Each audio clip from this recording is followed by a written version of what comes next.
gets better. Thanks, Mars. We're now going to go to our next session, which is on place making. And you had a beautiful segue. I don't know whether you heard the previous session, the folks that came in, they started talking about this. How do we actually look at place? But Tim actually said, when cities have been in crisis before, it's been the placemakers that have come in and said, just a second, we can actually do that. And it's been so interesting to see through COVID a kind of reminder of how critical places are. And we heard it in a session earlier this morning on parks, that places are a kind of, not equalizer, I need a better term, you guys will give me one, but it's the idea that places can be for everyone. And I think that's the challenge that we've got going through this now, is how do we look at the last 1,000 days? What have we learned about placemaking and the next 1,000 days as we continue? And you all have different perspectives and different vantage points. Just a heads up that we've adjusted the timing on this session because the Minister of Addictions and Mental Health, Carolyn Bennett, is stepping out of question period to come in and speak briefly. So that's why I moved you up 10 minutes and why I'm going to have you leave. But it may be that she doesn't show up on time. You never know. In which case, we'll take as much time as we've got. But I'm just letting you know that in the next 40 minutes, we have 2 ministers parachuting in. And it's important that we get them into the conversation, obviously, because we need their attention on these issues. So anyway, it's all about places. Hey, Jen, nice to see you. No longer in Nova Scotia, but now in Toronto. I know, Osa, you're sad.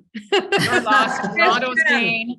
But Jen coming in from Toronto, formerly in Nova Scotia, Osa in Nova Scotia, in Halifax, also the chair of the Canadian Urban Libraries Council. Amina in Vancouver, coming in from all of her different perspectives that she brings. And Dorian, I'm assuming you're in Detroit today, or are you in Windsor? Where are you? I'm in Detroit today. You're in Detroit. Great. All right. Well, I'm going to start with you, Amina, if I can, because you have a vantage point. You've all been on City Talk before. Actually, Dorian, you may not have because you're a fellow and just joining us, but I think the rest of you have, so you know the drill.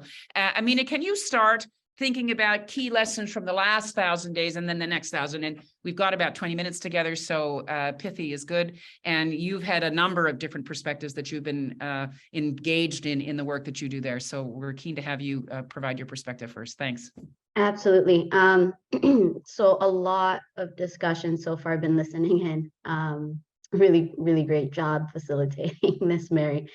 A lot of points made about what for many were clear inequities prior to the pandemic that only became more noticeable at all to others, now experiencing sort of essentially a world shutting and society shutting down crisis, whereas others were always living with crises on top of crises. So that level of inequity just coming to the fore and intersecting with what has been brought up as, elements of state violence through what we saw in relation to the murder of George Floyd, that very much happened in the States, but resonated globally and also resonated here in Canada as we saw similar incidences of police violence as well. Another level of crises that went under the radar was within the disability justice community. So in many ways, that was the community that mobilized and that experts ended up learning from and really having lead the way. And so individuals who are disabled in many ways, including through the built environment and decisions that technocrats have made in relation to what fits where, what goes where, the type of human body and peoples that we design for have tended to exclude specifically disabled individuals. And so when we got into conversations about open streets and we got into conversations about opening up parks and cities and other areas and public realms to individuals that always had access and opening it up more, we very much still left the disabled community, in the rearview mirror. And they made us listen. And so if there was any community that I think really supported actions at that time and mobilized primarily online and offline. Mutual aid programs were run by disability justice programs, supporting seniors and supporting people who are disabled. And here in Vancouver, we also had multiple crises that other cities didn't experience. We had the heat dome, which intersected with the pandemic, and then we had poor air quality. And so that was also very much something that you had competing messaging, where during the pandemic, we're trying to open streets up so people can be outside and aren't closed indoors. But then you've got, this heat wave, and you've got the situation with poor air quality. And now you're telling, people all these sort of different mixed messages. So there was a lot of mobilizing around that, and especially in Vancouver, dealing with these layered crises all at once. Yeah, I mean, you sort of had a multiple whammy, eh? Like it's not just double whammy, it's like multiple whammy. Absolutely. It's interesting. I saw Stephanie Kedja, who's the federal disabilities advocate from Vancouver. You know her. She was a former MLA. She's in a chair. And I tried to have dinner with her, and it was impossible to find a restaurant that was accessible. So as you say, these are things that pre-existed COVID and then just became much worse. And we just had Peter Slowly on the previous session talking about the ripple implications of the George Floyd and how that has to make us rethink all sorts of components of community safety, right?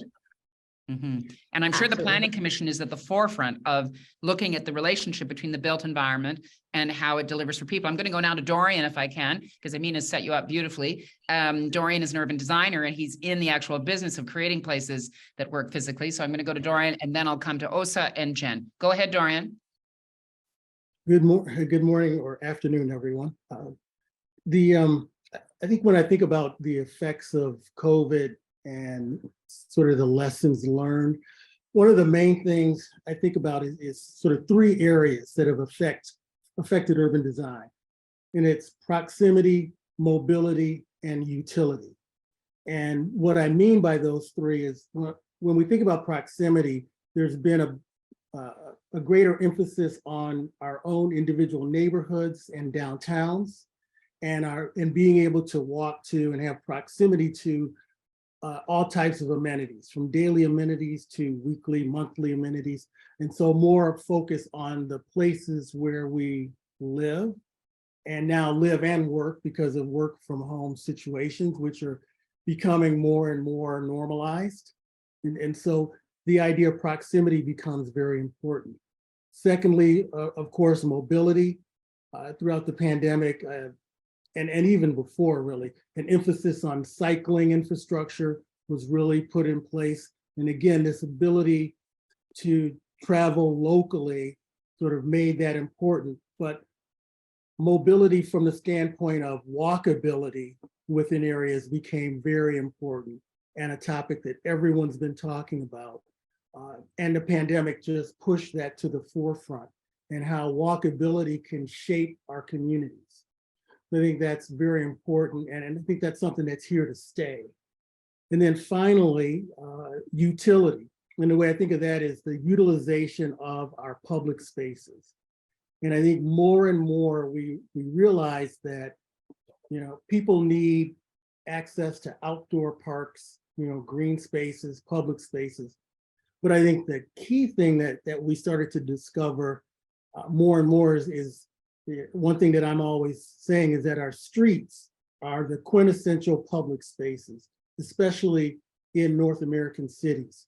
And with things like outdoor dining, open streets initiatives, and all the things that needed to happen outdoors during the pandemic, I think that's another thing that's going to be long lasting, is considering how we can shape that primary space so that people can use it. Anything from wider sidewalks to better streets, sharing the streets between cars and bikes. So those are the kind of issues from an urban design standpoint that I think are critical moving forward to keep in mind. I guess this is the focus we need to be having, is what are the specific kinds of measures we need to be taking to actually make some of this stick? That's the challenge. And I'm always concerned when you say mobility, of course, mobility for whom? And that's the point that Amina was raising, was if you're in a wheelchair or you have some kind of disability, or you are in a vulnerable, you're in an equity deserving community and you've been excluded from certain spaces. I'm going to go to Osa next, who will, I hope, I'm assuming, talk about how she's trying to create places that welcome everybody. No, I don't want to put words in your mouth. Oh, you've heard me talk enough, Mary. You can pretty well guess what's going to come out of my mouth. I want to pick up on what Dorian talked about how we use our public spaces for public good. And I think libraries were a really interesting example of that. So when I think back to the key lessons of the last 1,000 days, we discovered that an institution that had a sort of narrow role historically, I looked at what my public library colleagues did across the country, and we really rose to the COVID challenge. And I think in some respects, we were uniquely able to do that because we are funded by government, but we are not of government. The vast majority of public libraries sit parallel to municipal government. So it gave us actually quite a bit of agility.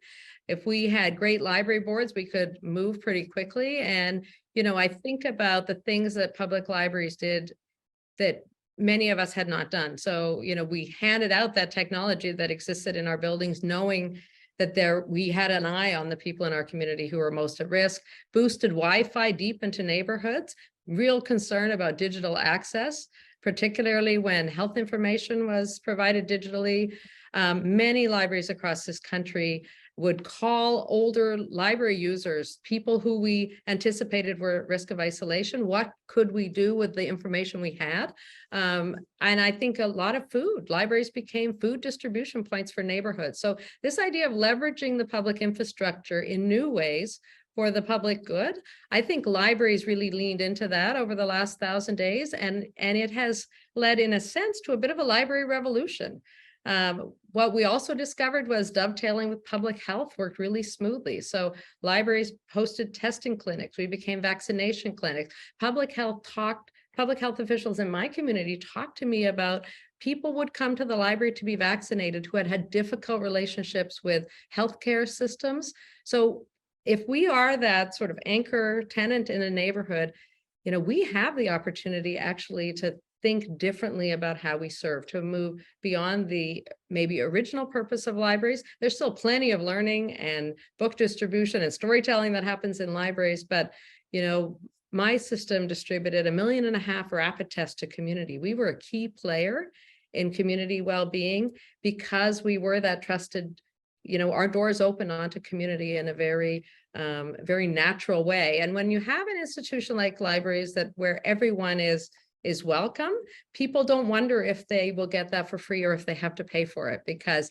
we have that sort of foundation. So interesting opportunities, and we'll get to this a little later, about how we leverage that relationship with community and that infrastructure and the sharing systems and all the things we have to do good.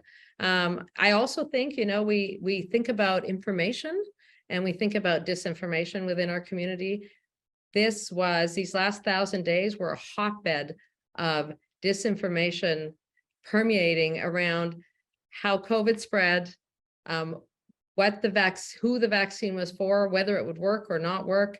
We need people who are good at helping the public work through all that information, because Twitter's not going to do it for you.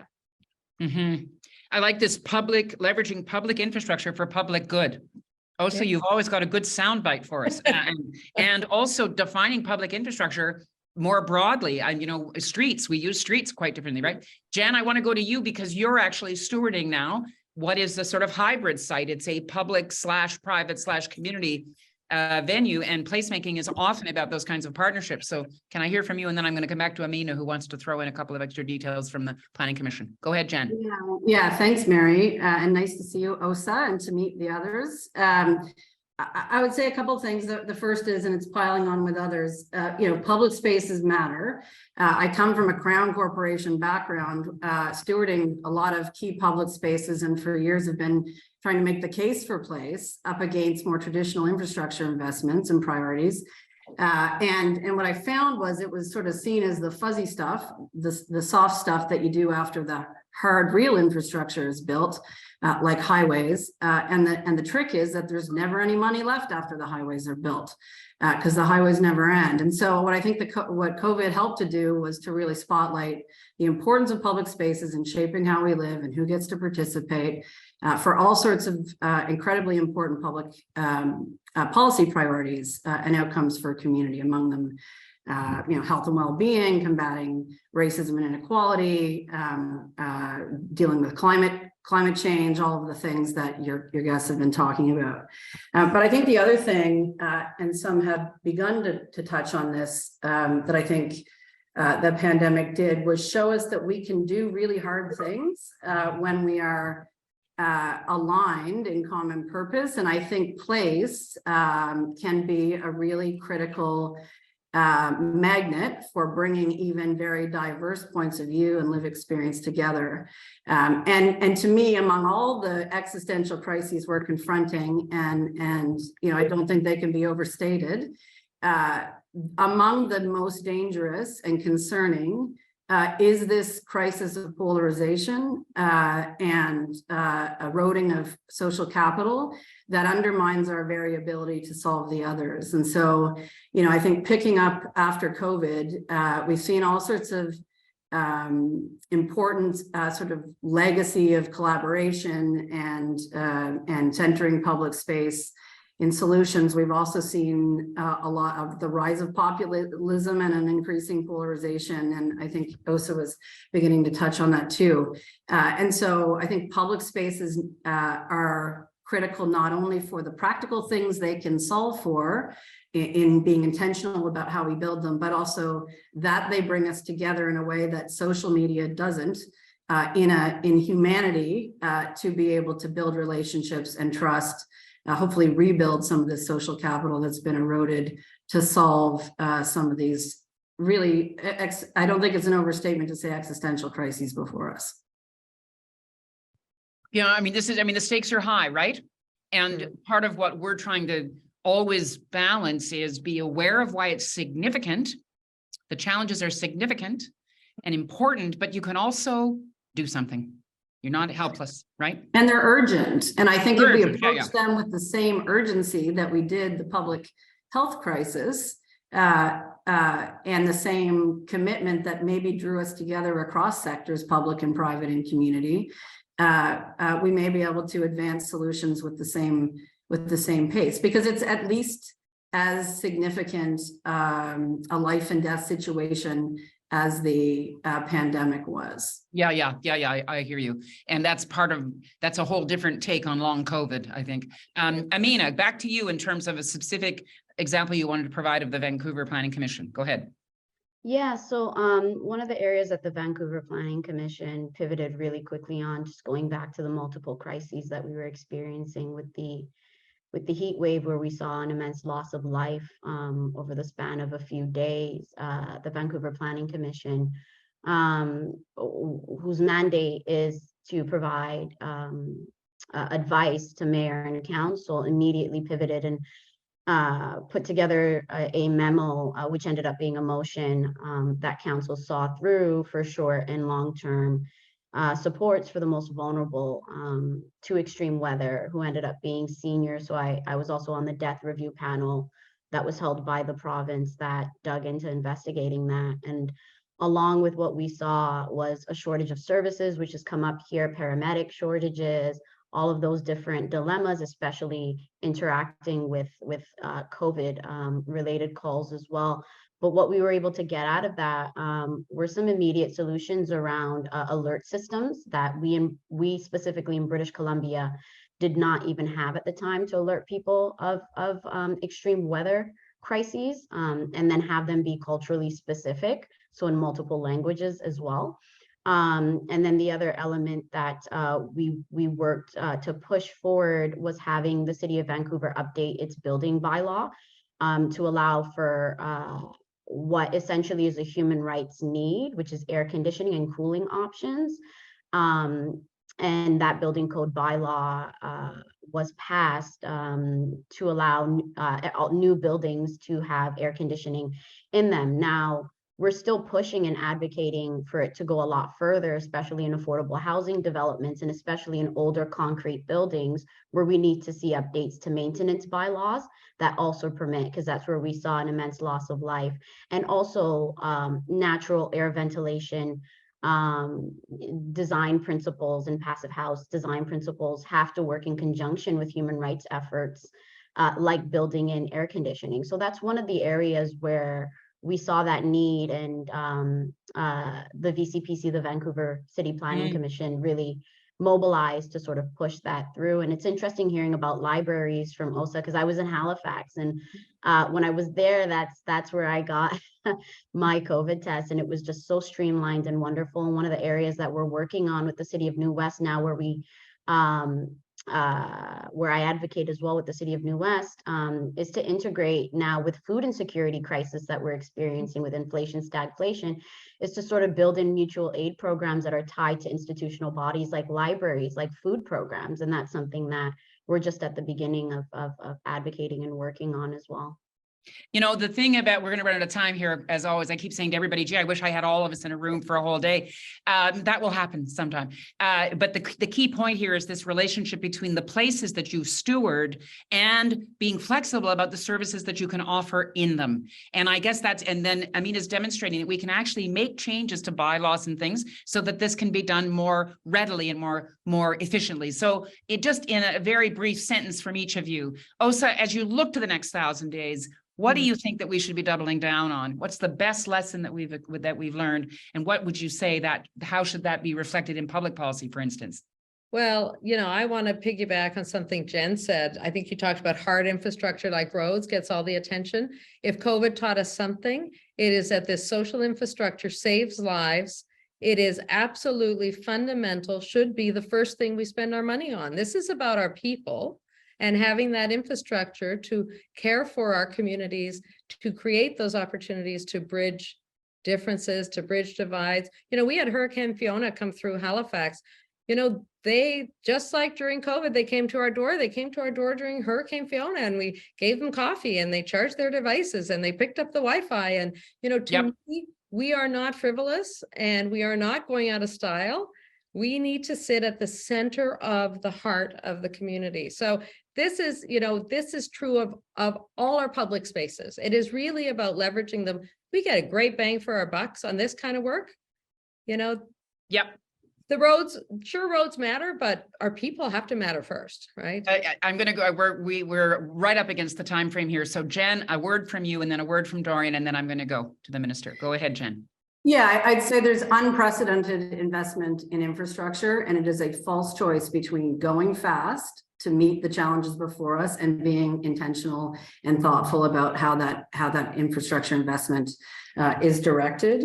And I think part of that is, in exactly as Osa said, challenging the old paradigms about ROI and infrastructure, and evidencing in health and well-being, in carbon reduction, in diverse participation, the value of investment in social infrastructure, because it's enormous. It's a multi-solving tool in our toolbox, public spaces, and it needs to get the lift that it has shown through COVID it can carry.